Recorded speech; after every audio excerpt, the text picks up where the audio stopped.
So hello everyone, कैसे हैं आप सब लोग। Welcome back to ICT virtual classroom Dehradun. मैं निखिल राणा।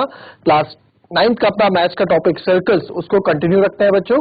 और जो भी हमने देखा प्रीवियस क्लास में, हम सर्कल्स में क्या कर चुके हैं, सर्कल्स के जितने भी बेसिक कॉन्सेप्ट्स हैं उसको कवर कर चुके हैं। थोड़े बहुत और रहते हैं, उसके बाद हम इस पे क्वेश्चंस करेंगे। तो चलिए अपनी क्लास शुरू करते हैं। शुरू करने से पहले हमेशा की तरह थॉट ऑफ द डे लेके चलते हैं। तो आज का थॉट ऑफ द डे है बच्चों, if you are not willing to learn, no one can help you, and if you are determined to learn, no one can stop you. जी हाँ, अगर आप खुद से ही आपकी इच्छा नहीं है, विल नहीं है कुछ चीज सीखने की, तो आप चाह के भी कुछ नहीं सीख सकते। चाहे वर्ल्ड का बेस्ट टीचर, बेस्ट इंस्ट्रक्टर आप लोगों के पास आ जाए, तब भी आप नहीं सीख पाएंगे। क्यों? क्योंकि आपकी इच्छा ही नहीं है।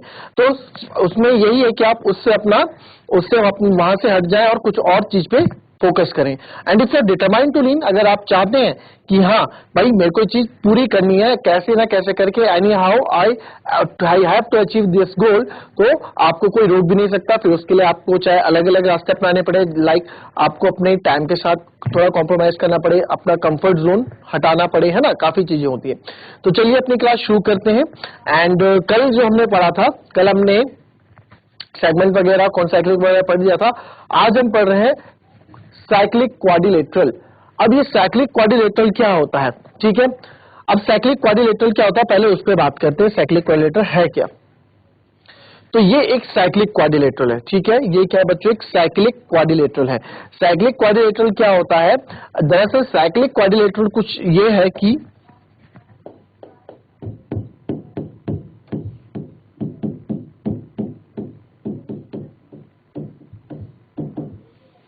क्वाड्रिलेटरल मतलब वैसी फिगर जो 4 साइडेड वाली हो, यानी कि कोई सा भी चतुर्भुज, है ना, वो हमारा साइक्लिक क्वाड्रिलेटरल होता है। साइक्लिक मतलब जो अपने सर्कल के अंदर हो। तो सर्कल के अंदर जब भी कोई क्वाड्रिलेटरल बनता है, उसको हम साइक्लिक क्वाड्रिलेटरल कहते हैं। जैसे आप देख पा रहे हैं, ये सर्कल है, इसके अंदर ये क्वाड्रिलेटरल बन रहे हैं, ये पूरा एक चतुर्भुज बन रहा है, तो एक साइक्लिक क्वाड्रिलेटरल है। अगर मैं बोलूं कि ये है मेरे पास, फिर उसके बाद ये कर दिया,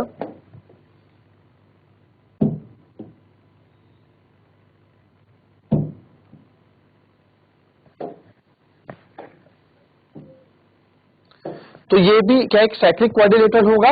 बट अब आप इसमें देखिए, इसमें ना चारों भुजाएं, क्वाड्रिलेटरल की चारों जो साइड्स हैं वो सर्कल पे टच नहीं है, तो ये आपका साइक्लिक क्वाड्रिलेटरल नहीं होगा, ठीक है। ये हमारा साइक्लिक क्वाड्रिलेटरल नहीं होगा, ठीक है। सर्कल के अंदर चारों भुजाएं टच होना बड़ी जरूरी है। अब जैसे एक और ले लेते हैं कोई एग्जांपल, ये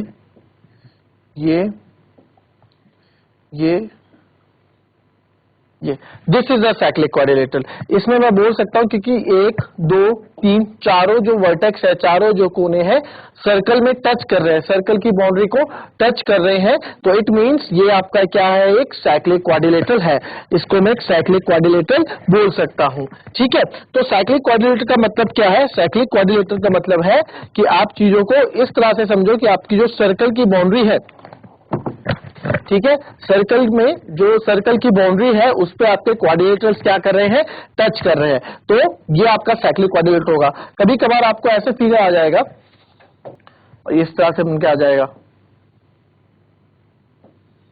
ये तो क्वाड्रिलेटरल, ये ट्रायंगल दिख रहा है ना, क्वाड्रिलेटरल है ही नहीं। अब सोचते हैं कि यार इसके जो भुजाएं हैं, जो इसके कोने हैं, वर्टेक्स है, सर्कल में टच कर रहे हैं, तो यार ये होगा, है ना। तो ये आपका साइक्लिक क्वाड्रिलेटरल नहीं होगा। तो फिलहाल साइक्लिक क्वाड्रिलेटरल इतना बड़ा नहीं है कि आप समझ ना पाओ, सिंपल है। अब देखो ये साइक्लिक क्वाड्रिलेटरल है, ये भी एक साइक्लिक क्वाड्रिलेटरल बोलेंगे। सर इसमें चारों भुजाएं कैसे टच कर रही है, तो यार ये चारों भुजाएं कैसे टच कर रही है, एक कॉर्नर, दूसरा कॉर्नर, तीसरा कॉर्नर, चौथा कॉर्नर, ठीक है। तो चारों कॉर्नर का टच करना साइक्लिक क्वाड्रिलेटरल होता है। बट साइक्लिक क्वाड्रिलेटरल की प्रॉपर्टीज क्या है, उसके बारे में डिस्कस करते हैं। आओ देखिए इसमें क्या है, इसमें है the sum of either pair of opposite angles of a cyclic quadrilateral is 180, ठीक है। यानी कि जैसे ये मैं इसमें नाम दे दूं, यहाँ ए है, ये बी है, ये सी है, ये डी है। तो कहने का मतलब है किसी भी साइक्लिक क्वाड्रिलेटरल में जो अपोजिट एंगल होंगे, ठीक है, जो उसके अपोजिट यानी कि विपरीत कोण जो होंगे, उनका जो कोण होगा, उनके जो कोणों का योग होगा, जो सम ऑफ एंगल्स होंगे, वो आपका 180 डिग्री होगा, यानी कि 180 डिग्री होगा। तो कहने का मतलब है कि जो एंगल बी है, एंगल बी के अपोजिट कौन सा है बच्चों? एंगल डी है। तो यहां मैं बोल सकता हूं कि angle B plus angle D is equal to 180 degree. वैसे ही एंगल ए है और एंगल सी है, तो यहां भी ये भी बोल सकता हूं कि angle A plus angle C बराबर क्या होता है? 180 डिग्री। ठीक है, तो ये पहला जो थ्योरम है वो ये बोल रहा है। दूसरा क्या है, इसका जस्ट उल्टा है कि अगर कभी भी अपोजिट एंगल्स के क्वाड्रिलेटरल का सम 180 है, अगर कभी अपोजिट एंगल्स के सम का क्वाड्रिलेटरल के सम का एंगल्स का सम 180 डिग्री है, तो वो क्वाड्रिलेटरल साइक्लिक क्वाड्रिलेटरल कहलाता है। ठीक है, तो ये है, बस इसी का जस्ट उल्टा उन्होंने बोल दिया। तो हमें क्या याद रखना है कि हमें ये याद रखना है कि साइक्लिक क्वाड्रिलेटरल के अपोजिट एंगल्स का जो सम होता है बच्चों 180 डिग्री होता है। क्लियर? कॉपी करें इसको। चलिए अब आते हैं हम इसके क्वेश्चंस में। ठीक है, अब ये चैप्टर में जितने भी आपके फिगर्स आने थे वो सब हो चुके हैं, जितने भी हमारे रिलेटेड चीजें आनी थी, जितना भी हमने सीखना था हम इस चैप्टर से रिलेटेड सीख चुके हैं। नाउ अब थोड़ा स्टार्ट करते हैं अपनी चीजों को। चलिए इसका आंसर ट्राई करें देने का। पहला है the centre of a circle lies in the exterior और इंटीरियर। क्या होगा? जो सर्कल का सेंटर होता है, अब देखो सर्कल क्या होता है, आपको बताया था ना, इंटीरियर एक्सटीरियर सिखाया था, तो ये है। तो इसका सेंटर क्या होता है? सेंटर अंदर होता है, और अंदर वाला पार्ट क्या कहलाएगा? इंटीरियर ही तो कहलाएगा। तो यानी कि इसका आंसर क्या होगा? इंटीरियर होगा। A point whose distance from the centre of a circle is greater than its radius lies in, अब देखो lies in dash of the circle. A point whose distance from the centre of a circle is greater than its radius lies in the circle. अब ये question है, थोड़ा सोचो, figure बनाओ, उस हिसाब से कहो, बताओ वो कहां पे लाई करेगा? एक्सटीरियर पे लाई करेगा या इंटीरियर पे लाई करेगा? जरा देखो, बताओ मेरे को उसका।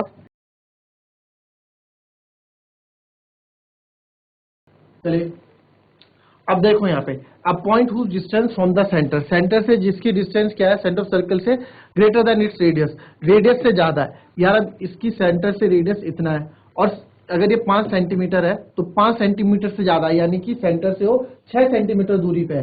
तो 6 सेंटीमीटर दूरी पे अगर होगा तो यहाँ कहीं बाहर होगा ना, और बाहर का मतलब वो कहाँ लाई करेगा? वो आपका एक्सटीरियर में लाई करेगा। ठीक है, फिर the longest chord of a circle, ये तो बहुत अच्छे तरीके से मैंने आपको बताई थी। सबसे बड़ी चाप किसी भी वृत्त की सबसे बड़ी चाप कौन सी होती है? The longest chord of a circle is diameter. Diameter जो होता है वो हमारा सबसे लॉन्गेस्ट कॉर्ड होता है, बताया था ना, डायमीटर यानी कि व्यास।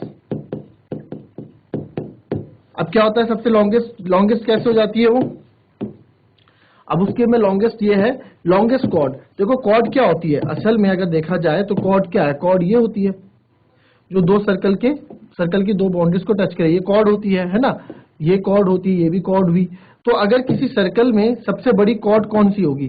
तो सबसे बड़ी कॉर्ड क्या होती है? मेरी डायमीटर होती है, जो सेंटर से होके जाती है, जो सेंटर से होके जाती है, तो ये हमारी सबसे बड़ी कॉर्ड होती है। कहीं से भी आप देख लोगे ये सेंटर से होकर जा रही है, तो ये सबसे बड़ी कॉर्ड यही होती है। ठीक है, ये हमारी जो सेंटर से होकर जा रही है ये सारे क्या है? डायमीटर है, व्यास है। तो this is the diameter answer.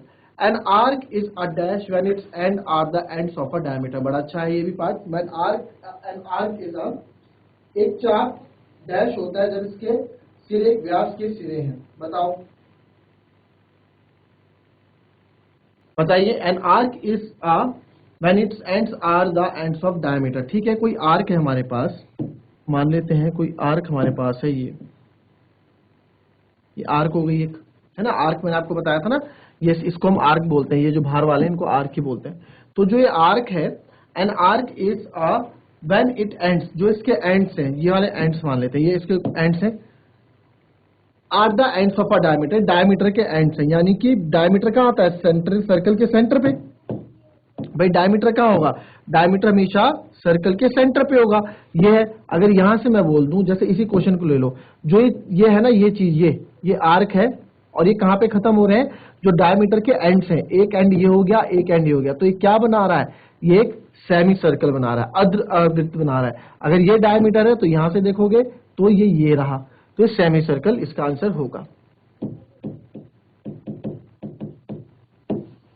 Next part करें, नेक्स्ट पार्ट को, क्योंकि बहुत मेन पार्ट है जो है इस चीज में सारे हमारे चीजें रहेंगी।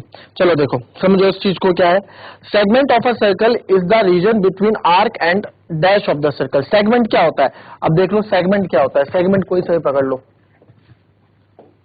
ये है सेगमेंट, ठीक है। तो अब यहाँ सेगमेंट बोला है कि सेगमेंट ना किन किन के बीच में आता है। एक तो आर्क के बीच में आ गया, ये आर्क हो गया, और ये दूसरा क्या है, कॉर्ड, यानी कि जीवा, इसको क्या बोलते हैं, कॉर्ड। तो इसका आंसर क्या हो जाएगा आपका, कॉर्ड हो जाएगा, ठीक है। इसका आंसर क्या हो जाएगा आपका, कॉर्ड हो जाएगा। तो सेगमेंट ऑफ अ सर्कल ऐसा रीजन है किसके बीच में, आर्क, जो आर्क होती है, यानी आर्क, ये तो आर्क हो गई और ये कॉर्ड हो गई, arc and chord of the circle. A circle divides the plane on which it lies in, ठीक है। ये क्वेश्चन आपका होमवर्क हो गया, ये सिंपल सा है, ये आप बताएंगे कि इसका आंसर क्या है, ठीक है। अब आते हैं नेक्स्ट क्वेश्चन में। चलिए बहुत सिंपल सा क्वेश्चन है ये आपके पास। चलो करो इस क्वेश्चन को, कॉपी करो और इस क्वेश्चन को ट्राई करो करने का, ठीक है। तो अच्छा क्वेश्चन है, सिंपल सा क्वेश्चन है। चलो एक सर्कल बना देते हैं।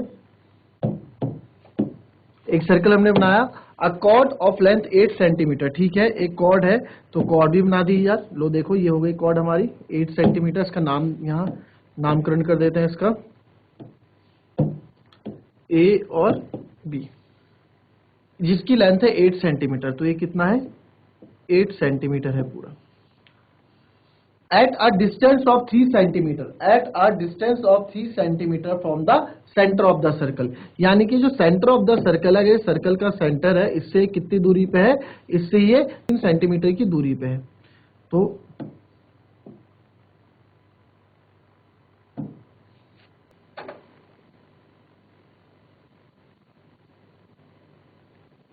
ठीक है, ये 3 सेंटीमीटर की दूरी पे है। तो ये हो गया 3 सेंटीमीटर की दूरी पे। अब बोला है calculate the radius of the circle, radius निकालना है, ठीक है। रेडियस निकालना है। तो बच्चों हमें ये निकालना है रेडियस, ये ओ ए हमें फाइंड आउट करना है, यानी कि रेडियस हमको फाइंड आउट करना है। तो कैसे करेंगे, बहुत ही सिंपल है, ठीक है। We have to find O A. O ए क्या है आपका, रेडियस है, ये हमें निकालना है। अब हमें ये पता है जब भी सेंटर से कॉर्ड पे हम कोई लाइन गिराते हैं तो परपेंडिकुलर गिरती है, और ये पूरा परपेंडिकुलर है यानी 90 डिग्री है। तो जब 90 डिग्री होगा तो ये क्या कर देगा, सर्कल को 2 इक्वल पार्ट्स में डिवाइड कर देगा। अब 2 इक्वल पार्ट में डिवाइड कर देगा तो ये भी 4 हो जाएगा और ये भी 4 हो जाएगा। तो बस अभी कुछ नहीं, आप यहाँ लिखेंगे, हम बताएंगे because O A lies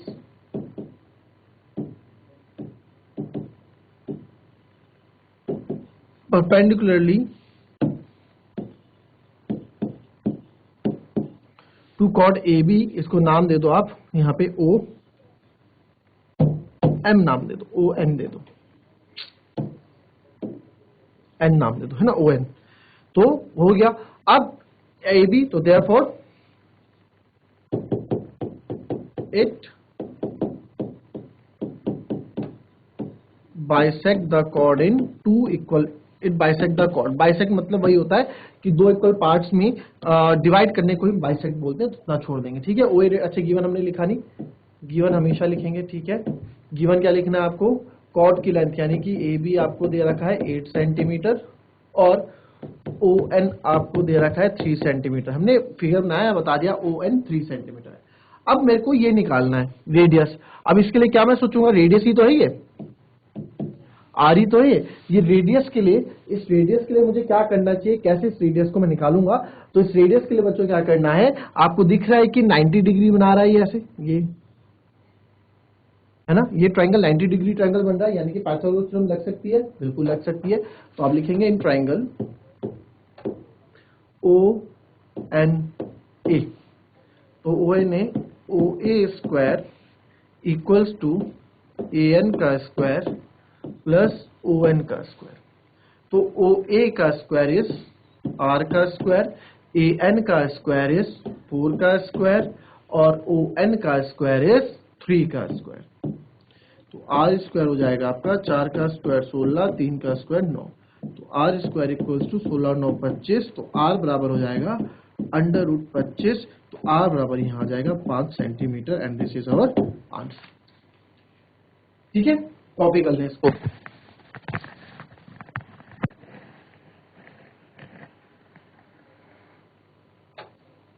calculate the length of a chord which is at a distance of 12 centimeter from the center of a circle of radius 13 centimeter। तो बहुत बढ़िया क्वेश्चन है ये भी। ठीक है, इस तरह के क्वेश्चन ही बनेंगे सर। आपने सारी प्रॉपर्टीज पढ़ी हुई है, हमने सारी प्रॉपर्टीज पढ़ी हुई है इससे लेके, तो आप कर सकते हैं इस क्वेश्चन को। कर डालो इस क्वेश्चन को।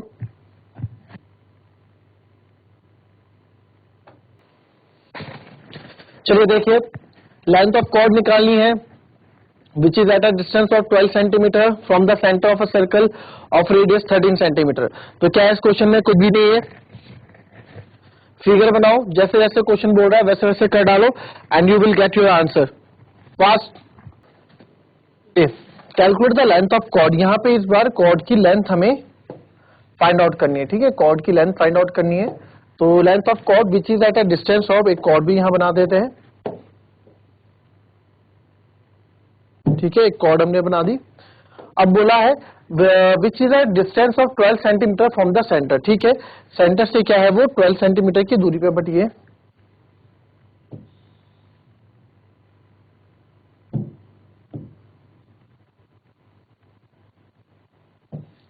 ठीक है, सेंटर हमने बोल दिया, this is so centre O. ठीक है, ये सेंटर ओ है और इस सेंटर से ये 12 सेंटीमीटर की दूरी पे है। तो यहां से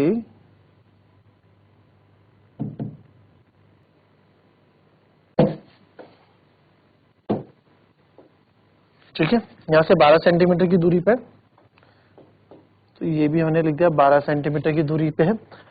ऑफ रेडियस 13 सेंटीमीटर, और इस सर्कल का जो रेडियस है वो कितना हमको गिवन है, वो हमें 13 सेंटीमीटर गिवन है। तो रेडियस यही होगा रेडियस, तो ये हमें 13 सेंटीमीटर गिवन है। ठीक है, इसका नामकरण कर दो यहाँ पे ए बी सी, है ना, और कुछ बचा? और कुछ नहीं बचा। तो ए बी सी। अब यहाँ पे हमें सारी प्रॉपर्टीज पता है क्योंकि हमने पढ़ा हुआ है। तो अब आपको पता है आपको ए बी निकालना है, बट हमें पता है जब भी हम क्या करते हैं कॉर्ड पे रेडियस से कोई लाइन गिराते हैं तो परपेंडिकुलरली वो गिरती है और वो 90 डिग्री का कोण बनाती है। तो जब ये 90 डिग्री का कोण बनाएगी, तो जब 90 डिग्री का कोण बनाता है तो क्या करता है वो कॉर्ड को बाइसेक्ट कर देता है, यानी कि ये दोनों पार्ट्स हमारे क्या होंगे, इक्वल होंगे। ठीक है, तो आप लिख सकते हैं ये हमारे इक्वल होंगे। तो यानी कि अगर मुझे AC मिल जाएगा तो मुझे BC भी मिल जाएगा। तो AC को निकालने के लिए क्या करेंगे, अगेन ये वाला ट्रायंगल लेंगे, इन ट्रायंगल OAC, और यहां से हम AC फाइंड आउट कर लेंगे, है ना। तो आप लिखेंगे